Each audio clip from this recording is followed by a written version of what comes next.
PMC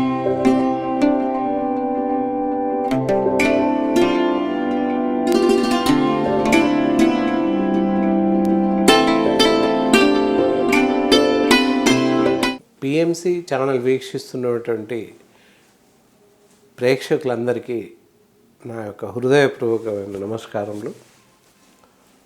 నా పేరు doctor D Balakishan, Ayurveda వైద్యరత్న, Shri Kaushik Ayurveda నిలయం, దిల్సుఖ్ నగర్, హైదరాబాద్ నుండి మాట్లాడుతున్నాను. ఈ ఆరోగ్యమే మహాభాగ్యం అనేటటువంటి శీర్షిక ద్వారా చాలా రకాల వ్యాధుల గురించి, అనారోగ్య సమస్యల గురించి చర్చిస్తూ ఉన్నాము. గతంలో కూడా ఎన్నో రకాల అనారోగ్య సమస్యలు ఇత్యాది విషయాలని కూలంకుషంగా చర్చిస్తూ వస్తున్నాము. వాటి నివారణోపాయాలు, రకరకాల విధి విధానాలను, ఇలాంటి పద్ధతులు చెప్తూ వస్తున్నాం. అలాగే గత ఎపిసోడ్లో శిశువుల ఆలనా పాలన అంటే ఎలా లాలించాలి, ఎలా పాలించడం అంటే పెంచడం అని అర్థం, అది తెలుసుకొని ఉన్నాం. ఇంకా మరి శిశు దశ తర్వాత బాల్య దశ, బాల్యావస్థ అంటారు దాన్ని వాస్తవానికి. అంటే బాల్యంలో చాలా అవస్థలు ఉంటాయి అని అర్థం. బాల్యావస్థ అంటే ఎప్పటి నుండి? పిల్లల నడక మొదలైనప్పటి నుండి బాల్యము.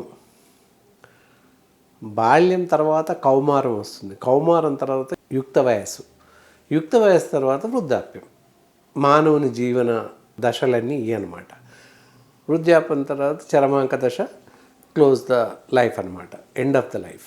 అలా ఆ విధంగా ప్రతి మనిషికి ఈ దశలు అనేటివి ఉంటాయి. శిశు, బాల్య, కౌమార, యుక్త, తర్వాత వృద్ధాప్యం.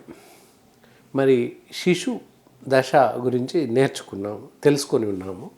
ఆ తర్వాత బాల్యావస్థ అనడమే బాల్యావస్థ అంటున్నాం చూడండి. అంటే బాల్యంలో చాలా అవస్థలు ఉంటాయి. వాళ్ళకి సరిగ్గా తెలియదు, చెప్తే ఏమంటారో అనే బాధ వాళ్ళకి. చిన్నప్పుడు శిశు దశలోనేమో తల్లిదండ్రుల అందరి ప్రేమలు, అభిమానాలు అడక్కపోయినా తెలియదని చెప్పేసి మనం మరీ ఇస్తుంటాం. ఎప్పుడైతే పిల్లలకి మాట రావడం, సంవత్సరం దాటగానే మెల్లమెల్లగా మాట వస్తుంటే, సంవత్సరంన్నర ఆ ప్రాంతంలో మంచి మాటలు వస్తుంటాయి. మాటలు నేర్చుకొని మాట్లాడుతూ ఉంటారు. ఇంకా సరే, అక్కడి నుంచి బాల్యావస్థ మొదలైనట్టు లెక్క. మాట రావడం మొదలైనప్పటి నుంచి బాల్యం మొదలవుతుంది, బాల్య దశ. అది దాదాపుగా 10 సంవత్సరాల వరకు, 15 సంవత్సరాల వరకు పూర్తిగా బాల్య దశ అనే చెప్పాలి. మరి బాల్యావస్థలో పరిస్థితి ఏంటి? బాల్యావస్థ అన్నాం అంటే చాలా అవస్థలు ఉంటాయి పిల్లలకి. ఆకలైనప్పుడు భోజనం అడిగితే ఏమంటారో అని భయం, ఏం మాట్లాడితే ఏమంటారో అని భయం. అలా వాళ్ళకి వాళ్ళు మాట్లాడుతుంటారు. కాకపోతే మాట్లాడడానికి పూర్తి స్వాతంత్రాన్ని తల్లిదండ్రులు ఇవ్వాలి. వచ్చి రాని మాటలు మాట్లాడుతుంటారు. వాళ్ళకి ఏం మాట్లాడితే తప్పు, ఏం మాట్లాడితే ఒప్పు అనే విషయాలు తెలియవు. ఎలాంటి నిష్కల్మషం లేకుండా మాట్లాడతారు. వాళ్ళు మాట్లాడింది యథార్థంగా ఉంటుంది. కాకపోతే మనం సరిదిద్ది, ఏదైనా తప్పులు, లోపాలు ఉన్నట్టయితే వాళ్ళకి సరిదిద్ది చెప్పడం మంచిది. ప్రతిది కూడా తెలుసుకోవాలనే జిజ్ఞాస ఉంటుంది బాల్యంలో. కాబట్టి వాళ్ళకి అర్థమయ్యే విధంగా, వాళ్ళ స్థాయికి మనం కిందికి దిగి ఆ పిల్లలకి అర్థమయ్యే విధంగా మనం చెప్పాలి బాల్యకి. అలా చెప్తే పిల్లలు అర్థం చేసుకుంటారు. ఎందుకంటే మన కన్నుసన్నల్లోనే పుట్టినప్పటి నుంచి పెరిగారు కనుక. అలాగే అదే విధంగా బాల్యావస్థ, బాల్యం పూర్తయ్యే వరకు పూర్తిగా మన యొక్క మార్గదర్శకంలో వాళ్ళని పెరిగేలాగా చూడాలి. అప్పుడే మంచి చెడు అన్నీ వాళ్ళకి, పిల్లలకి వివరించి చెప్పాల్సిన అవసరం ఎంతైనా ఉంది. బాల్యావస్థలో, బాల్యం సమయంలో తల్లిదండ్రులు, గురువులు, చుట్టూ ఉన్న సమాజం వల్ల పూర్తిగా ప్రేరేపించబడి పిల్లల ఎదుగుదల కానీ, వాళ్ళ మార్పులు కానీ, వాళ్ళ అలవాట్లలో కానీ మార్పులు చోటు చేసుకుంటాయి. కాబట్టి పిల్లల్ని ప్రతిరోజు గమనించడం, ఏం చేస్తున్నారు, ఏం చేయట్లేదు, ఏంటి అనే విషయాన్ని, ప్రతి విషయాన్ని మనం గమనించడం చాలా మంచిది. శిశు దశలో కానీ, బాల్య దశలో కానీ పిల్లలకి ఫోన్లు ఎంత మాత్రం ఇవ్వకూడదు. ఈ రోజుల్లో ఫ్యాషన్ అయిపోయింది. పిల్లలు తినకపోతే ఫోన్ ఆన్ చేసి మ్యూజిక్ పెట్టి, చిన్న పిల్లలకి వాడికి ఏం తెలియదు, శిశు దశలో పుట్టిన పిల్లోడు పక్కన పెడుతున్నారు. ఏడుస్తే ఫోన్ పక్కన పెడుతున్నారు. ఏడుపు ఆపేస్తాడు పిల్లోడు. ఏదో ఒక కొత్త సౌండ్ వస్తుంది కనుక ఆపేస్తారు సహజంగా. పూర్వకాలంలో ఏదో వచ్చి దాన్ని లాలిపాటలు పాడేవాళ్ళు సహజంగా తల్లులు, తండ్రులు, లేదా నానమ్మలు, బామ్మలు. ఇప్పుడున్న వాళ్ళకి ఏ పాటలు రావు కాబట్టి ఫోన్ ఆన్ చేసి పెట్టడం. దానివల్ల పిల్లలకి చాలా ప్రమాదం, శిశు దశలో మరీ ప్రమాదంగా ఉంటుంది. ఎందువల్ల అంటే ఫోన్ ద్వారా రేడియేషన్ బాగా ఉత్పత్తి చెందుతుంది.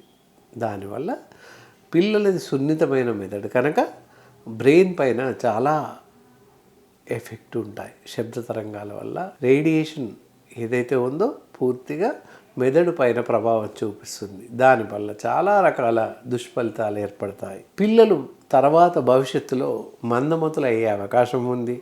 జ్ఞాపక శక్తిని కోల్పోతారు, వినికిడి శక్తి కోల్పోతారు, కంటి చూపు మందగించే అవకాశం ఉంది. కాబట్టి దయచేసి ఫోన్స్ని పిల్లలకి ఇవ్వకండి. బాల్య దశలో కూడా పిల్లలు మారాన్ చేస్తే ఫోన్ ఇవ్వడం, వాడికి అందులో ఆడడం, ఇవన్నీ చేస్తుంటాం. ఖచ్చితంగా నిర్దిష్టంగా ఒక క్రమ పద్ధతిలో పిల్లలకి ఏ పరిస్థితుల్లో ఫోన్స్ ఇవ్వకండి దయచేసి. పిల్లలు ఆడుకోవాలి. ఎంతసేపు, ఎంత ఎక్కువ ఫిజికల్ యాప్టిట్యూడ్స్ ఎంత ఎక్కువ ఆడుకుంటే అంత ఆరోగ్యంగా తొందరగా ఎదుగుతారు ఫిజికల్గా. కాబట్టి పిల్లలని ఎదగనివ్వండి, వాళ్ళ బాల్యాన్ని పూర్తిగా ఆస్వాదించనివ్వండి. మీరు ఆస్వాదించండి వాళ్ళ బాల్యాన్ని, ఆ సంతోషాన్ని కోల్పోకండి. వాళ్ళతో మీరు ఆడండి, పిల్లలతో పిల్లల్లాగా. ఇప్పుడు ఈ రోజుల్లో ఒక పిల్లలు, ఇద్దరు పిల్లలు అని అనుకుంటున్నాం కనుక ఒక పిల్లలు ఉన్న దగ్గర ఒకవేళ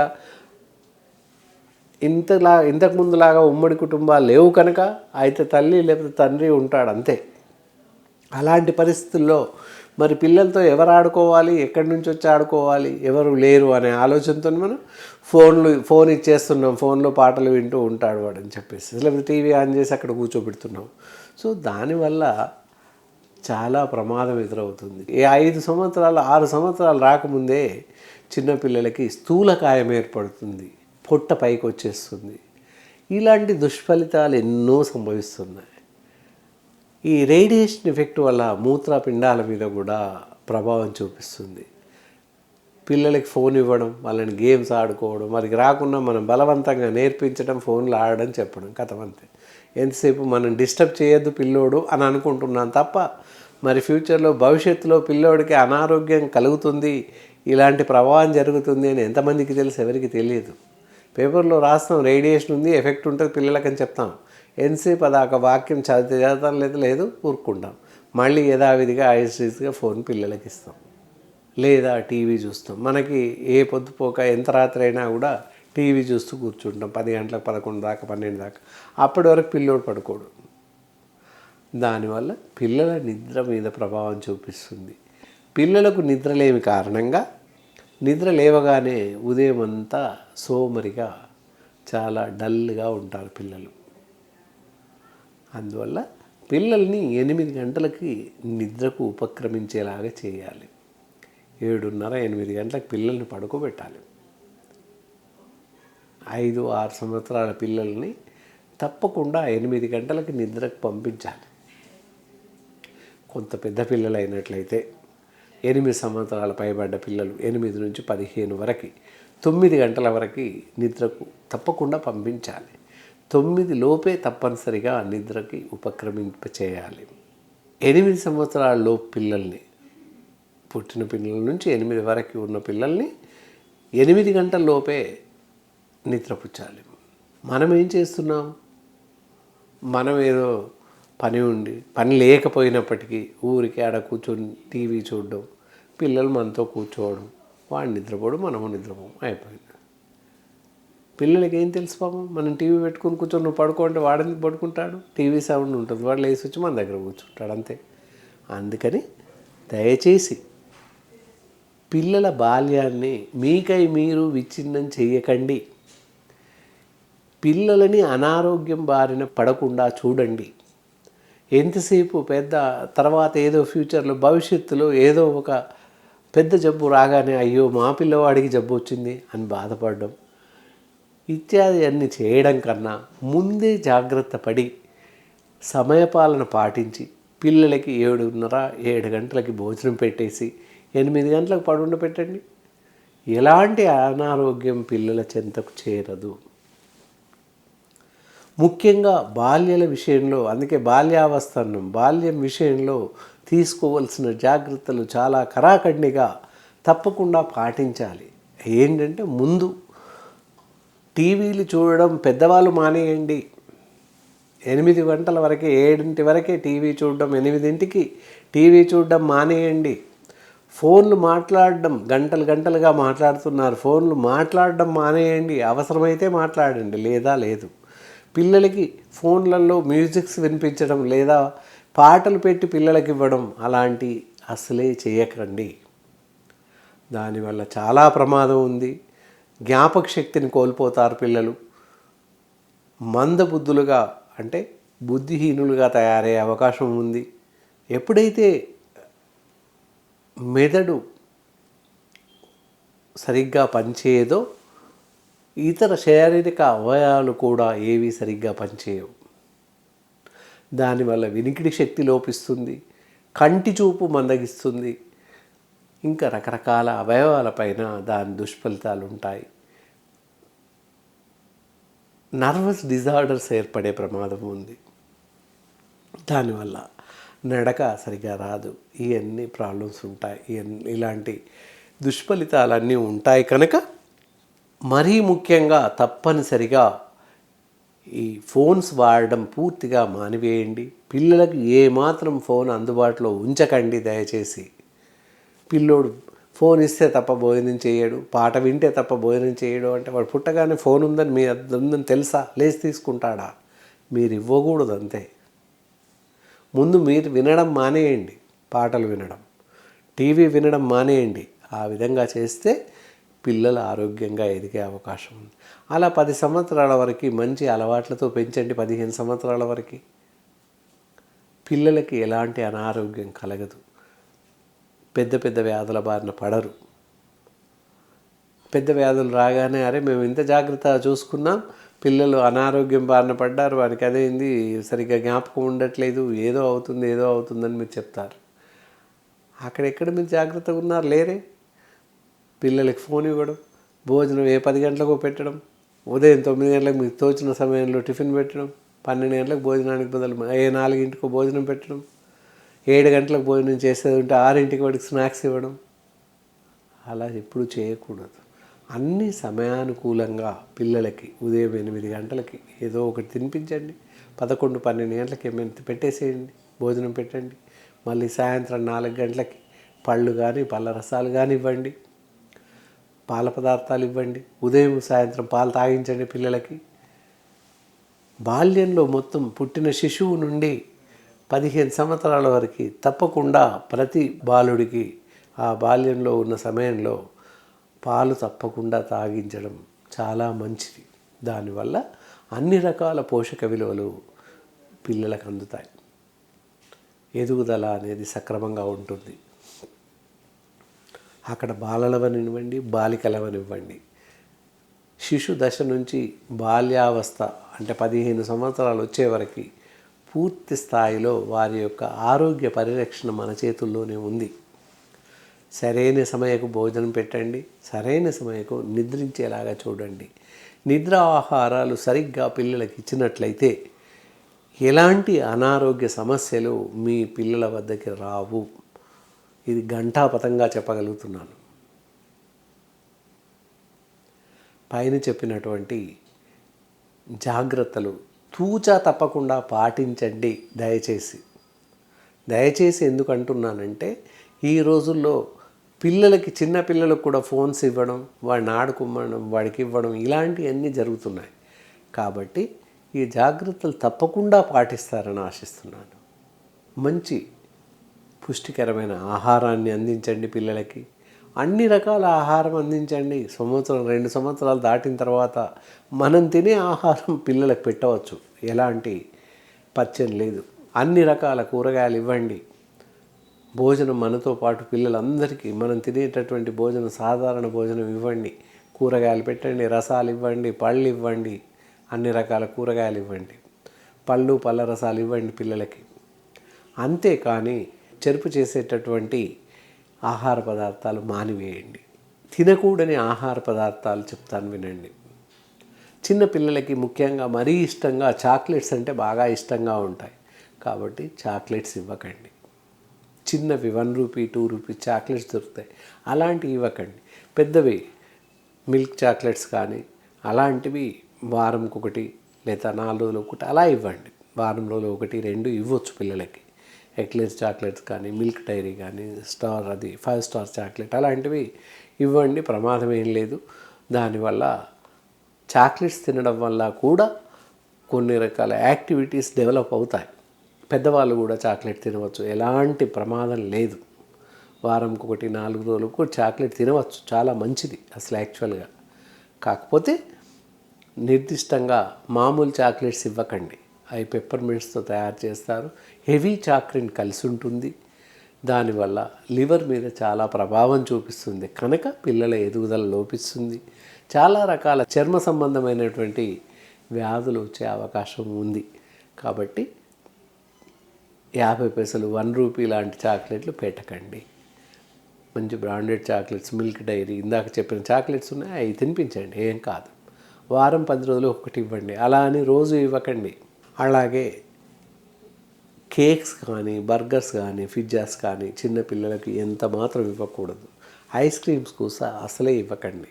ఏ 15 రోజులు నెలకు మారి ఇవ్వండి. అంతేకాని చాక్లెట్స్ ఇవ్వకండి, ఈ ఐస్ క్రీమ్స్ ఇవ్వకండి. శీతల పానీయాలు అసలే తాగించకూడదు పిల్లలకి. దానివల్ల చాలా ప్రమాదం. ఏ మనిషి కూల్ డ్రింక్స్ తాగకూడదు. దానివల్ల మూత్రపిండాల జబ్బులు వచ్చే అవకాశం ఉంది. చిన్న వయసులో స్థూలకాయం వస్తుంది. చిన్న వయసులో కిడ్నీలు మూత్రపిండాలు చెడిపోయే అవకాశం ఉంది. కాబట్టి దయచేసి చిన్న పిల్లలకు శీతల పానీయాలు ఇవ్వమాకండి, మీరు సేవించకండి. మనిషి అనేవాడు శీతల పానీయాలు అంటే కూల్ డ్రింక్స్ తాగకూడదు. ఎందువల్లనంటే కార్బోహైడ్రేట్స్ ఉంటాయి, ఇవన్నీ ఉంటాయి కనుక అవి తాగకూడదు. అంతగా మీకు తాగాలి అనుకుంటే పళ్ళ రసాలు తాగండి, పళ్ళు డైరెక్ట్గా తినేసేయండి. దానివల్ల ఏమాత్రం ప్రమాదం లేదు. పూర్తి పోషక విలువలు మన శరీరానికి అందుతాయి. అలాగే పిల్లలకు కూడా అలాంటి అలవాట్లే చేయండి. ఐస్ క్రీమ్స్ తినకండి, తినిపించకండి. దానివల్ల కూడా చాలా ప్రమాదం ఉంది, కాబట్టి తినిపించకండి. పాల పదార్థాలు, పెరుగు కానీ మజ్జిగ కానీ ఎక్కువగా సమృద్ధిగా చాలా ఎక్కువగా ఇవ్వండి పిల్లలకి. పెరుగు పాలు చాలా ఎక్కువ ఇవ్వండి.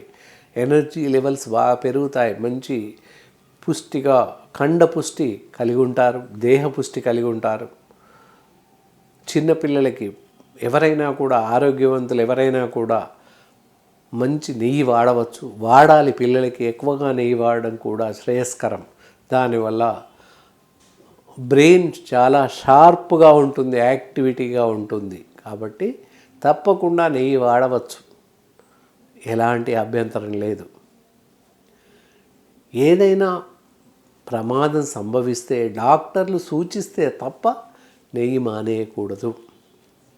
తప్పకుండా ప్రతిరోజు మొదటి 2 ముద్దలు నెయ్యి వాడండి, పిల్లలకు పెట్టండి, మీరు తినండి. ఆరోగ్యవంతమైనటువంటి భవిష్యత్తుని పిల్లలకు అందించండి.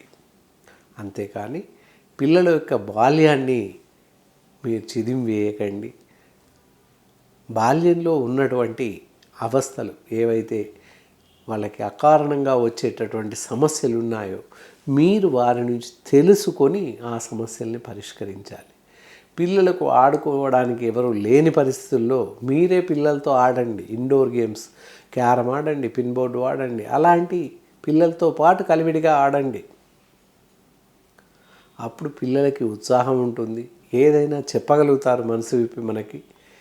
దానివల్ల వాళ్ళు సరైన దారిలో వెళ్తున్నారా లేదా మనకు తెలుస్తుంది. పిల్లలు స్కూల్కి వెళ్ళే దశ అంటే 5 సంవత్సరాల తర్వాత స్కూల్లో వేస్తాం కనుక అప్పటి నుండి వాళ్ళ యొక్క ఉపాధ్యాయులతో, తరగతి గదిలో ఉపాధ్యాయులతో సగం సమయం కేటాయిస్తారు కనుక స్కూల్లో ఎలా ఉంటున్నాడు అని ఉపాధ్యాయులతో మధ్య మధ్య మనం సంప్రదించాల్సిన అవసరం ఉంటుంది. మన పిల్లలు బాగున్నారా లేదా అనే విషయాల్ని కూలంకుషంగా చర్చించాల్సిన అవసరం ఉంటుంది. అక్కడ ఏమైనా అవకతవకలు జరిగినట్లయితే ఉపాధ్యాయులతో చర్చించి ఏం చేస్తే బాగుంటుంది, తల్లిదండ్రులు ఉపాధ్యాయులు కూర్చుని పిల్లల భవిష్యత్తు కొరకు మంచి మార్గదర్శకాలని నిర్దేశించుకోండి. సమాజంలో కూడా మంచి వైపు మంచి అలవాట్లను నేర్పండి. ఎందుకంటే బాల్యంలో గురువు, తల్లిదండ్రులు, తర్వాత సమాజం, ఈ మూడిటి వల్లనే మంచి చెడులు అని నిర్మించబడతాయి. ప్రతి బాలుడి పైన ఇవి ప్రసరించబడతాయి. వాటి తాలూకు ఫలితాలే భవిష్యత్తులో పిల్లలపైన ఎక్కువగా ఉండే అవకాశం ఉంది. ఈ బాల్య దశలో మనం ఎటువైపు మనం మార్గదర్శకం చేస్తే అలా వస్తాయి. అందుకే మొక్కై వంగనిది మానై వంగనిది సామెత ఉంది. అలాగే పిల్లల దశలో బాల్య దశలో ఉన్నప్పుడు మనం మంచి చెడులు కూలంకుషంగా వాడికి చెప్పి వివరించి మంచి మార్గదర్శకం వైపు నడిపించండి. అలా చేసినట్లయితే మన ఆశలకి అనుగుణంగా మంచి మహోన్నతమైనటువంటి వ్యక్తులుగా బాల్య దశలోనే నిర్మించబడతారు. అలా బాల్య దశలో అని చెప్పగానే ఏం చేస్తున్నారు, 2.5 సంవత్సరాలకు తీసుకెళ్ళి స్కూల్లో వేస్తున్నారు. అది చేయకూడదు అసలే. 4 సంవత్సరాలకి స్కూల్లో వేయండి. వారి యొక్క మంచి చెడులను చూడండి. ఈ విషయాలన్నీ అన్యదా భావించకుండా ఈ పూర్తి జాగ్రత్తలను మీరు పాటించినట్లయితే మీ పిల్లలు ఎలాంటి అనారోగ్యానికి లోను కాకుండా పూర్తి ఆరోగ్యంగా ఉన్నతులుగా తీర్చిదిద్దే అవకాశం ఉంది. అలా మీ పిల్లలను సమాజంలో మంచి మహోన్నతమైన వ్యక్తులుగా తీర్చిదిద్దే అవకాశం మీ చేతుల్లోనే ఉంది. ఎలాంటి అనారోగ్యం పాలు కాకుండా తీర్చిదిద్దుకునే అవకాశం కూడా మీ చేతుల్లోనే ఉంది. కాబట్టి ఈ పైన వివరించినటువంటి జాగ్రత్తలను తూచా తప్పకుండా దయచేసి పాటిస్తారని ఆశిస్తూ సెలవు తీసుకుంటున్నాను. నమస్కారం.